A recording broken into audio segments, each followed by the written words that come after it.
Hi, everybody. And thank you so much for being here today. It is so good to be here in Oakland. Ah. This city will always have a special place in my heart. You know, I grew up just a few miles from this very spot. My mother, who's standing right there with her phone up, she immigrated here from Guangzhou, China. And my late father was an Irish and German American. I want to tell you a little bit about my childhood so you can understand the source of my politics and convictions. My mother's first job when she came to the United States in 1983 was as a live-in caretaker to an elderly woman here at Lake Merritt. By the time I was born, she worked as a dental office secretary. My father loved my brother and I dearly, but he was very troubled, plagued by substance abuse, and he struggled to keep a job. From watching my father and his struggles, I learned not to be judgmental. He was doing the best he could. I think of him when I see the statistics of the millions of Americans who are addicted, depressed, or suffering. This is one of the epidemics of our time. It affects nearly every American family. I wish my experience was unusual, but it's not. It has become part of my determination to do something for our country.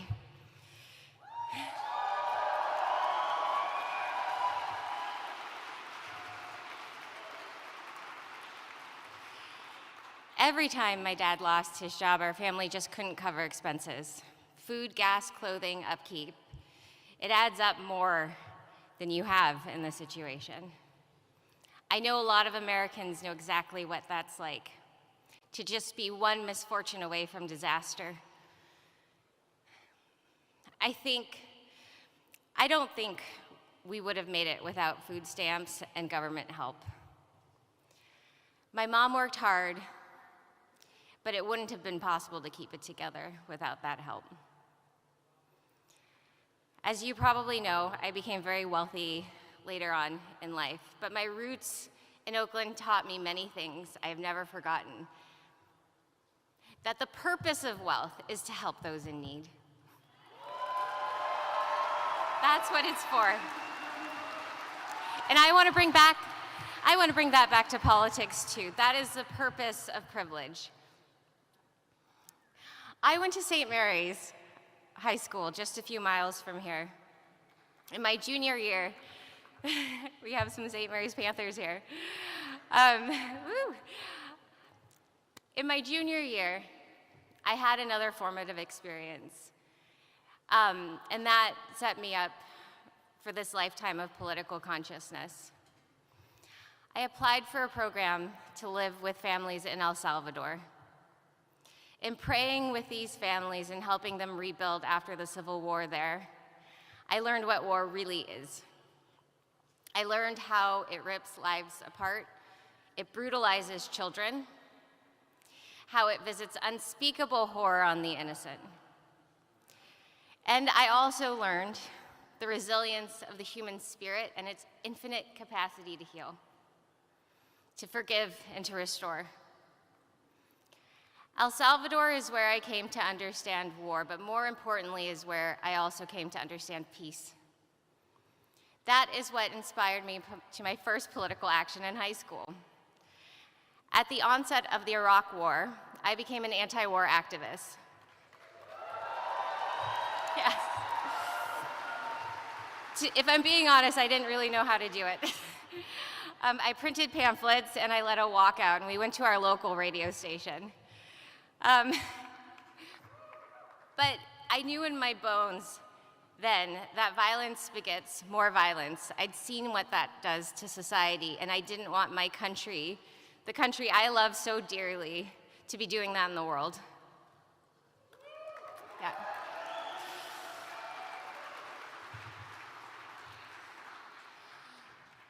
So these are two of my political convictions I hold today: to serve peace and to help those in poverty.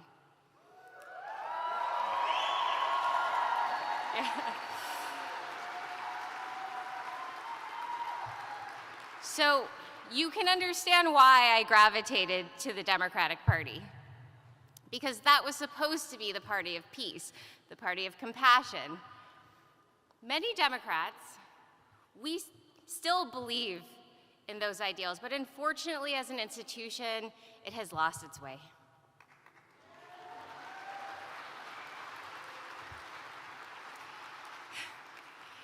There is only one anti-war candidate today, and you won't find him in the Democratic Party or the Republican Party. He is an independent, Robert F. Kennedy Jr.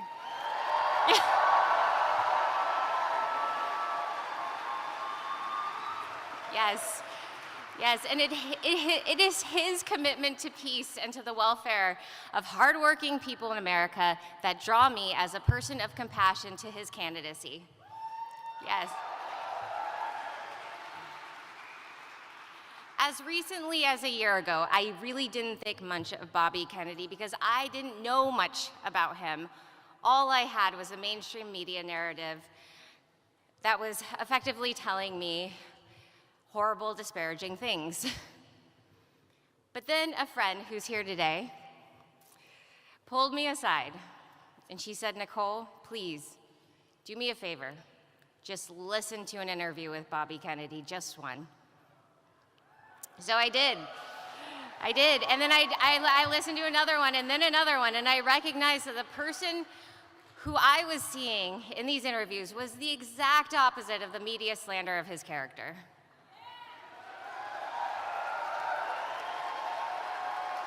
I saw a person of intelligence, of compassion, and of reason. I saw a fellow lawyer who had committed himself to finding the truth and fighting for the environment and for people. I discovered a person who speaks out on issues that, even though they are critically important to human health and welfare, are consistently ignored by our government. And for the first time in a long time, I felt hope for our democracy again. We can do this. It's possible. One of those issues also happens to be a passion of mine and a focus of my philanthropic work: chronic disease. I got into it through my own journey of reproductive health, followed by a steep learning curve for caring for my daughter, who has an autism diagnosis. In that journey, I discovered that women's fertility is in precipitous decline around the world. We are facing a crisis in reproductive health that is embedded in the larger epidemic of chronic disease. Because it has been so personal for me and my daughter, I got deep into the research and consulted some of the best scientists and doctors. Let me tell you what I found.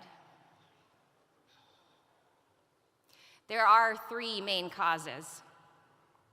One is the toxic substances in our environment, like endocrine disrupting chemicals in our food, water, and soil, like the pesticide residues, the industrial pollutants, the microplastics, the PFAs, the food additives, and the forever chemicals that have contaminated nearly every human cell. Yes, and it makes you angry to hear this. It makes me angry to say it because we shouldn't be here right now. Second is electromagnetic pollution. You don't hear politicians talking much about that either, but it is something we need to look at. As Bobby says, we need to investigate every possible cause of chronic disease epidemic that is devouring our nation from the inside.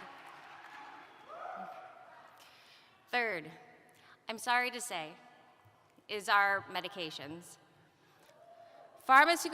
Pharmaceutical medicine has its place, but no single safety study can assess the cumulative impact of one prescription on top of another prescription and one shot on top of another shot on top of another shot throughout the course of childhood. We just don't do that study right now, and we ought to.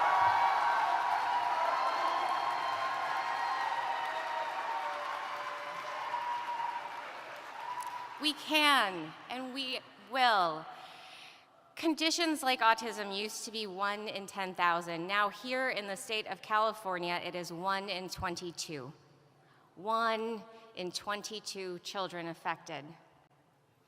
Allergies, obesity, anxiety, depression, our children are not well. Our people are not well, and our country will not be well for very much longer if we don't heed this desperate call for attention.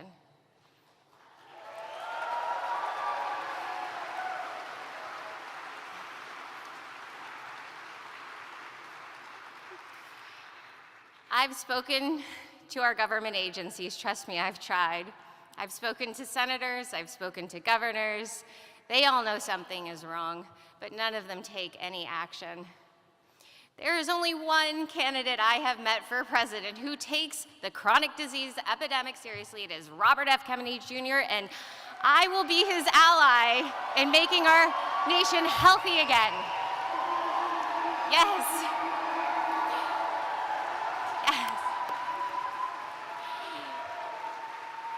It is not about a new pill or, quote, finding the cure. We know the cure is cleaning up our environment and providing the basic public goods that are the foundational conditions for health and healing. It is about a shift in our priorities. It is about compassion. Chronic disease, addiction, poverty, depression, this is where Americans are hurting the most. It is time for politicians to listen.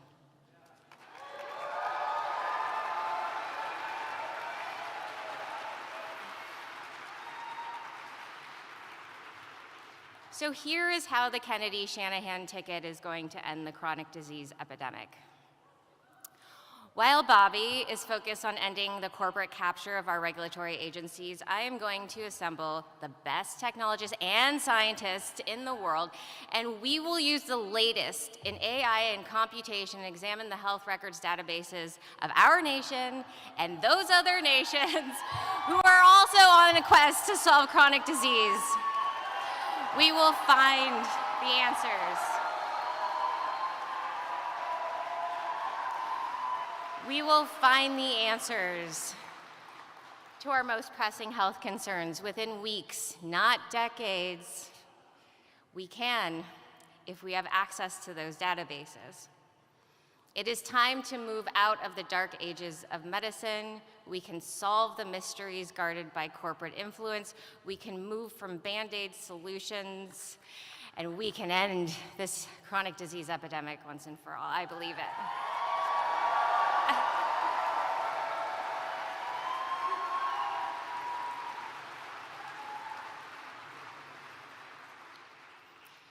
You know, my sense is that most American moms and dads already know the truth of the matter, and it's just long overdue that the duty of care owed to the American family is actually given. We can find the answers conclusively. You know, I have a background in tech, so I tend to think in terms of data.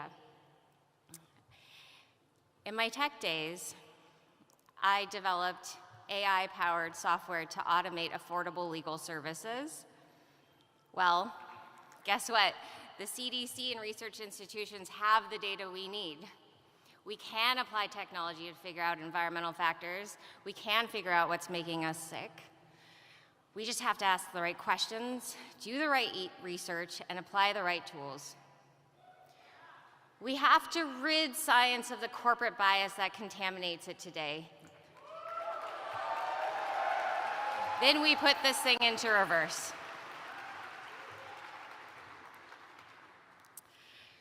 So actually, the first issue that I applied my tech background to was criminal justice.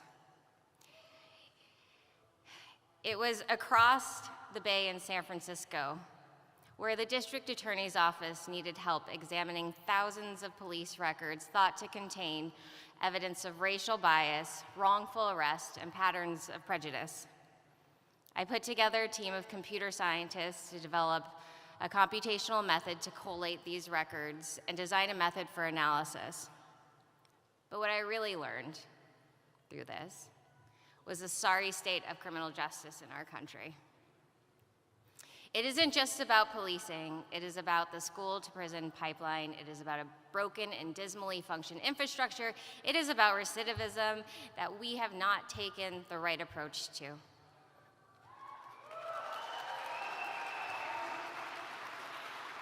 How do we make our systems a system of rehabilitation and not punishment? These questions don't have easy answers. I know this is hard.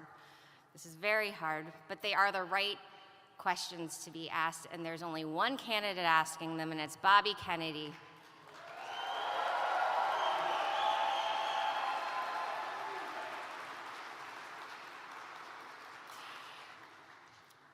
And I'm going to mention one more issue close to my heart. This has to do with climate. My interest in health and solving climate issues has led me to the realm of agriculture. I realize that a nation's health comes down to its soil and the people who work it. Hell yeah. Healthy soil is the foundation of healthy food, it is the foundation of a healthy ecosystem, and it is our answer to the climate crisis.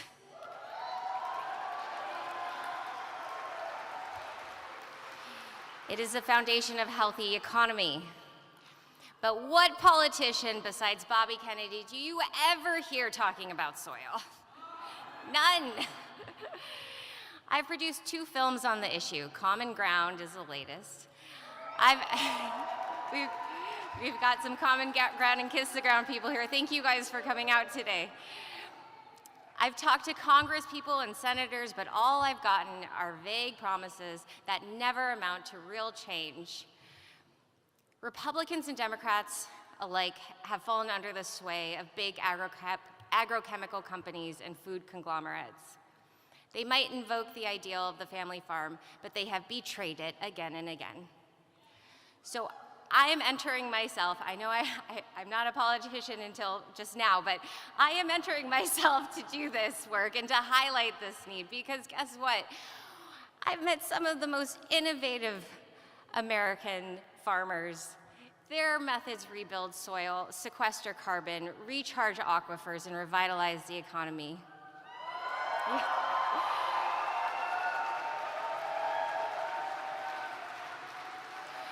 And you know what? We don't have to force anyone to do anything or to imitate them. All we have to do is change our system of regulation and subsidy to support those methods.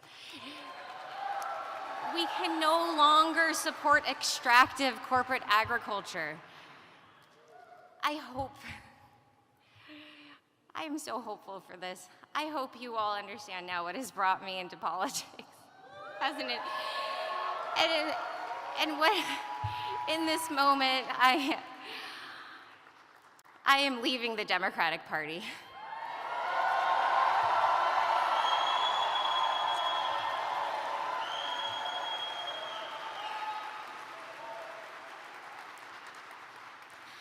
And I want to say 2 things about that. First, even though I am leaving the party, I believe I am taking the best ideals and impulses with me. The Democratic Party is supposed to be the party of compassion. It is supposed to be the party of diplomacy and science. It is supposed to be the party of civil liberties and free speech, and most importantly, the party of the middle class and the American dream. While I know many Democrats still abide by those values, I want to point out, and I've been in touch with many people in the Democratic Party, I do believe they've lost their way in their leadership.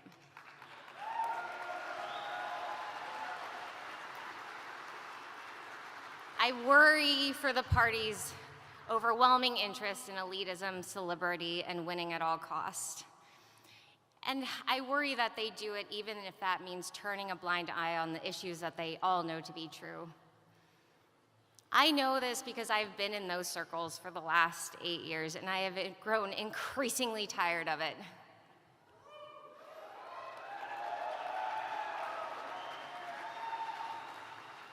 It wasn't until I met Bobby and the people supporting him that I felt any hope in the outcome of this election. As I've re-examined my Democratic Party assumptions, I have seen conservative voters with new eyes too. I have met farmers, I have met hunters who are some of the most staunch conservationists I have ever met, who understand ecosystems better than most. I have met mothers protecting their children who are searching every possible avenue for their health. And yet the Republican Party, like the Democratic, is letting them down because the actions of the party are diverting from the values that actually support individual freedom.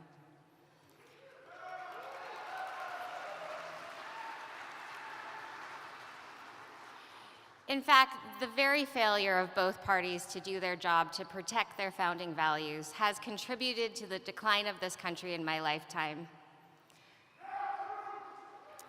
Maybe that's why I see so many Republicans disillusioned with their party as I become disillusioned with mine.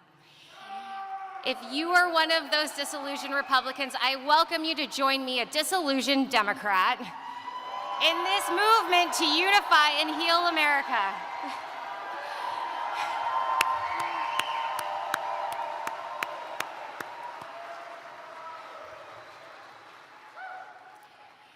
This independent movement comes at a time of extreme division in America that threatens to tear this country apart. Yes, let's fix it. It is time for a realignment. It is time, as Bobby Kennedy says, to focus on our unifying values rather than our divisions. And so if anyone is listening who never considered an independent ticket, I want to extend the same invitation to you that my friend did to me last year. Please listen to Bobby Kennedy in his own words. Take a look at his vision for America. It is a vision that I share too, as I spend the next 7 months of my life getting him on each and every ballot in this country.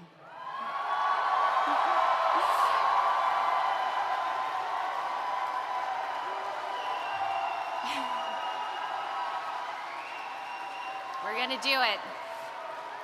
We're gonna do it.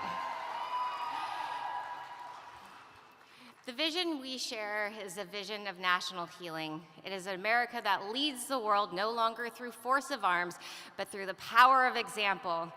It is an America that wages peace through diplomacy. It is an America that had become the sickest industrialized country on the earth and turned it around. We're gonna turn it around. It is an America where everyone who works hard can afford a decent life. It is an America where people of all races receive fair and equal treatment under the law. It is an America whose freedoms are the envy of the world. It is an America with honest and transparent government institutions. Can you imagine a country whose government doesn't lie to you?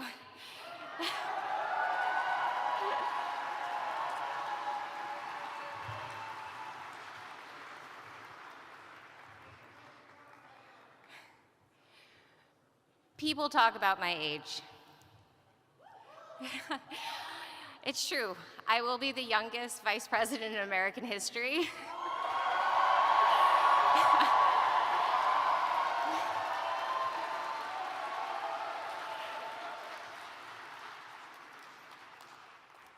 Let me tell you why so many of us young people have turned away from politics. It's because we lost hope that change would ever come from inside the system. After all, which party wins with promises of hope and change or to drain the swamp? Things proceed as usual, declining bit by bit each passing year. So that's the reason. But the other reason is that we can't stand the phoniness anymore. We can't stand the lies. We can't stand the inauthenticity. And that's why Bobby Kennedy leads in all the polls among young people. We are hearing our voice in his.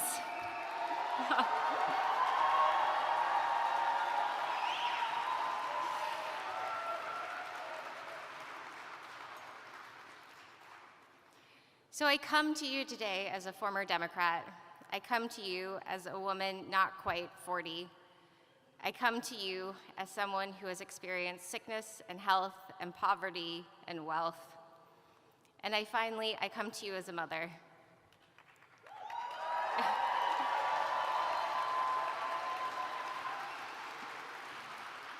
You know, most of the philanthropists I work with are women, other mothers. And initially, it was a mother who's here today who reached out to inspire support in this campaign. I never thought in a million years I would be up here running for vice president. No. No. But what I am doing is I'm joining the millions of mothers out there who support this candidacy.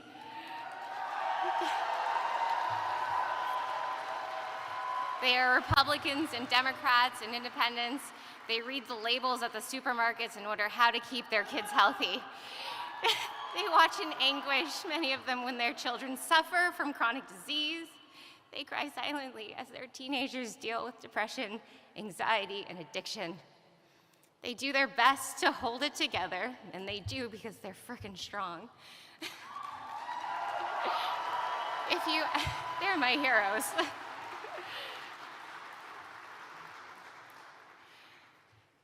These moms, they're my heroes. They're the moms trying to make a normal life for their children in a world that has gone crazy. As a mother myself who knows the firsthand challenges of raising a child with special needs, I promise to you to make this world a little less crazy. I will work with Bobby Kennedy to make America once again a country of peace, a country of compassion, a country that is prosperous and free. And this won't happen overnight, but I have seen miracles that the human spirit can accomplish. I have seen its resilience.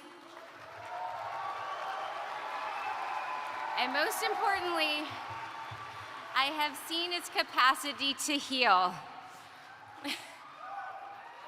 And what is possible for the human being is also possible for our nation. So please, join me and Robert F. Kennedy Jr. in the healing of America. We've got this. We're gonna do this.